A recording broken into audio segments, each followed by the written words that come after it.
ANR gold and diamonds తరుగు తక్కువ బంగారం ఎక్కువ విజయవాడ బెంగళూరు మరియు వైజాగ్ బ్రాంచ్లలో ప్రేమ పేరుతో నమ్మించి మోసం చేసి గర్భవతిని చేసి మోసం చేసిన ఘటన ఈరోజు గుంటూరులో వెలుగు చూసింది. గతంలో కూడా ఇలాంటి మోసమే బాధితురాల్ని చేయటం వల్ల తను పై కేసు నమోదై రిమాండ్కి వెళ్ళి తిరిగి వచ్చి మళ్ళీ ప్రేమ పెళ్ళి అని ఒక నకిలీ మ్యారేజ్ నాటకం ఆడి ఇప్పుడు తీరా 8 నెలల గర్భవతిని చేశాక మొహం చాటేసి నువ్వెవరో నాకు తెలియదు అన్నట్టు తన దారిని తను చూసుకొని వెళ్ళిపోయిన సంఘటన ఈరోజు మనం చూస్తున్నాం.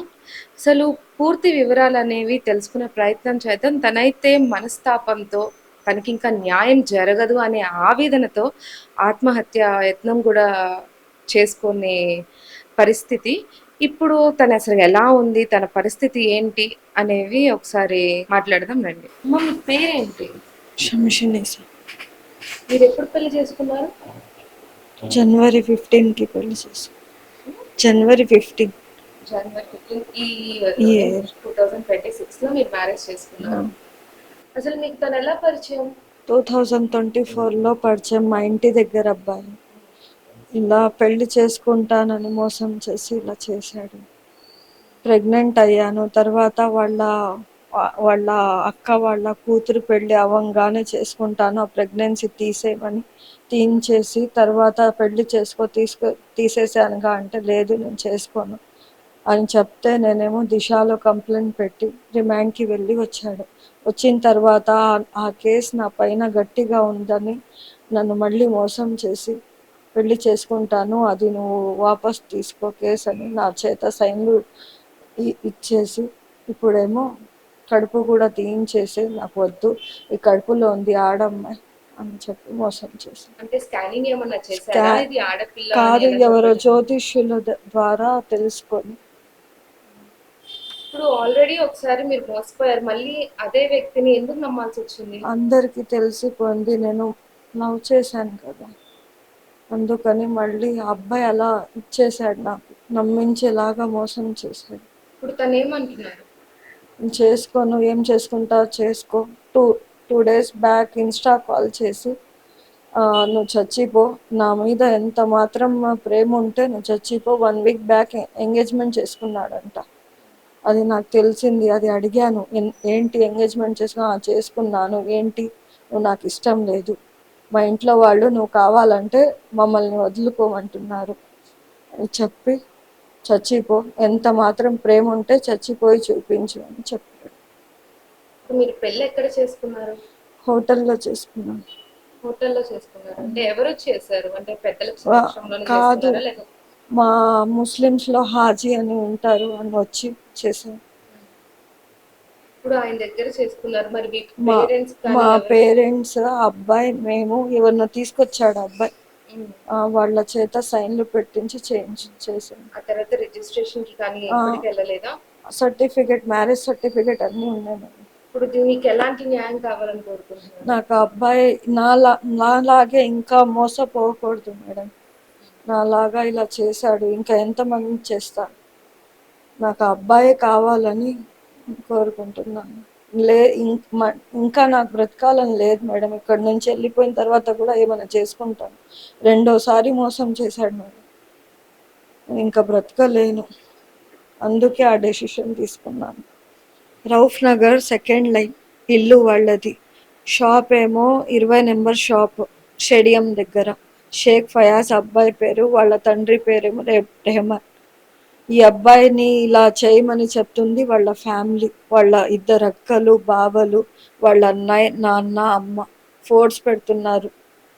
1 వీక్ బ్యాక్ ఎంగేజ్మెంట్ కూడా అదే కారణం. వాళ్ళు మా మాట నా మాట వింటేనే ఇక్కడ ఉండు, లేకపోతే అమ్మాయి కావాలంటే ఇచ్చేసే, అంటే నువ్వు నాకు వద్దు, నువ్వు చనిపో, నాకు నా పేరెంట్సే కావాలి అని అబ్బాయి ఇచ్చేసాను. మా పాపతో శారీరకంగా ఉన్నాడండి. ఉన్న తర్వాత పాపకేమో ప్రెగ్నెన్సీ వచ్చిన తర్వాత తను చెప్పాడు, మా అక్క కూతురు పెళ్ళి పెళ్లి చేసిన తర్వాత పెళ్ళి ఉంది కాబట్టి పెళ్ళి అయిన తర్వాత నేను చేసుకుంటాను, ఈ ప్రెగ్నెన్సీ తీసేసేయి అని చెప్పాడు. ఈ ప్రెగ్నెన్సీ తీసేసేయమని చెప్పాడండి. చెప్తేనేమో ఆ అబ్బాయి మాటలు విని మా అమ్మాయి ఒక్కసారికి తను అడుగుతున్నాడు, కాళ్ళు పట్టుకుంటున్నాడు, చేతులు పట్టుకుంటున్నాడు. నన్ను ప్రాణంగా ప్రేమిస్తున్నానని చెప్పాడమ్మా. ఈ ఒక్కసారికి వింటాను అని చెప్పి ఆ ప్రెగ్నెన్సీ తనే తీయించాడండి. తనే ప్రెగ్నెన్సీ తీయించేశాడు. ఆ తర్వాత ప్రెగ్నెన్సీ తీయించిన తర్వాత వాళ్ళ అమ్మాయి మ్యారేజ్ అయిన తర్వాత, వాళ్ళ అక్క కూతురు మ్యారేజ్ అయిన తర్వాత కొంచెం దూరంగా ఉంటున్నాడు. తర్వాత మా పాప నెల తర్వాత అడిగింది, ప్రెగ్నెన్సీ తీయించిన తర్వాత నువ్వు నన్ను పెళ్లి చేసుకుంటానన్నావుగా, పెళ్లి చేసుకోవా అని. ఎవరు నువ్వు? నాకేం తెలుసు, నాకు సంబంధం లేదు, నేనెందుకు చేసుకోవాలి అని చెప్పాడు. అలా చెప్పి అమ్మాయిని బాగా మాటలతో బాగా హింసిస్తున్నాడు. ఆ తర్వాత ఈ అబ్బాయి గురించి బాగా పాప ఆలోచించి బాగా మనస్తాపానికి గురైంది. తర్వాత మేము దిశకెళ్ళి కేసు పెట్టాము. కేసు పెడితే అక్కడ కేసు ఫైల్ అయింది. కోర్టులో రిమాండ్కి వెళ్ళి వచ్చిన తర్వాత మేము జైలుకి పంపించామని ఆ మనసులో కక్ష పట్టుకొని మళ్ళీ అమ్మాయితో ప్రేమగా ఉండటం, అమ్మాయిని దగ్గర తీయటం. నువ్వెందుకు భయపడతావు, నేనున్నాను, నిన్ను పెళ్లి చేసుకుంటాను, నా నుంచే కదా నీ పరువు పోయింది, నా నుంచే కదా మీ గౌరవం పోయింది, నేను మళ్ళీ వచ్చేటట్టుగా చేస్తాను, నీకెందుకు అని చెప్పి అమ్మాయిని దగ్గర తీసి మళ్ళీ పెద్ద మనుషుల్లో చెప్పి తనకు కోర్టు నుంచి రాజీ అయ్యేటట్టుగా సంతకాలు పెట్టించుకున్నాడు. సంతకాలు పెట్టించుకున్న తర్వాత పెళ్లి చేసుకుంటానని చెప్పి తన తరపు నుంచి వేరే హాజీని అతన్ని తీసుకొచ్చి మా వారిని నన్ను కూర్చోపెట్టి అమ్మాయికి పెళ్లి చేసుకున్నాడు. పెళ్లి చేసుకున్న తర్వాత అమ్మాయి గర్భం దాల్చిన తర్వాత అతను ఎక్కడోనంటండి అది ఫాల్ తీయించాడంట. అక్కడ అమ్మాయి పుట్టిద్ది నీకు అని చెప్పారంట. చెప్తే నాకు ఆడపిల్లలు వద్దు, నీకు అసలు కడుపే వద్దు, నువ్వు కడుపు తీయించుకో అన్న. 8 నెలల 20 రోజులకి గర్భం ఎట్లా తీయిస్తారండి? అక్కడికి మేము వద్దని చెప్పినా వినట్లేదు. అమ్మాయి చెప్పిన మాట వినలేదని చెప్పి వాళ్ళ అక్క వాళ్ళకి వాళ్ళ అమ్మోళ్ళు వీళ్ళందరూ కలిసి ఈ అబ్బాయికి మంగళగిరిలో వేరే అమ్మాయితో ఎంగేజ్మెంట్ వారం క్రితం చేశారండి. అది చేసింది తెలిసి అమ్మాయి అడిగింది మొన్న రాత్రి 12కి.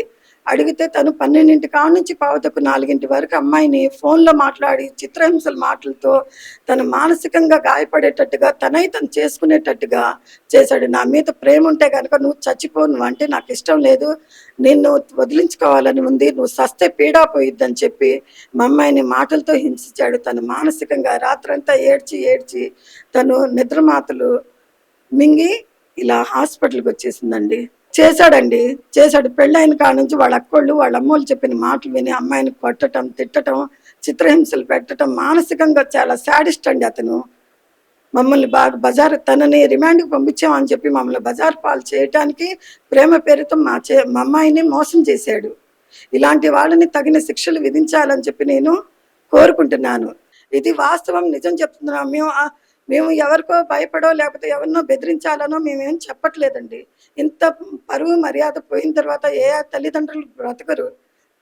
ఇప్పటికే ఇతని నుంచి మాకు చాలా బాధలు పడ్డాం, చాలా కష్టాలు పడ్డాం, చాలా అవమానాలు పడ్డాం. సమాజంలో మేము బతకటానికి కూడా లేకుండా చేశాడండి.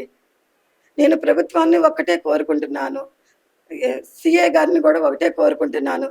మన తెలుగుదేశం పార్టీ నాయకులకు కూడా మేము తూర్పు నియోజకవర్గం నసీర్ అహ్మద్ గారిని కూడా ఇదే కోరుకుంటున్నాను. అలాంటి వాడిని కఠిన శిక్ష విధించి మా అమ్మాయికి న్యాయం చేయాలని కోరుకుంటున్నానండి.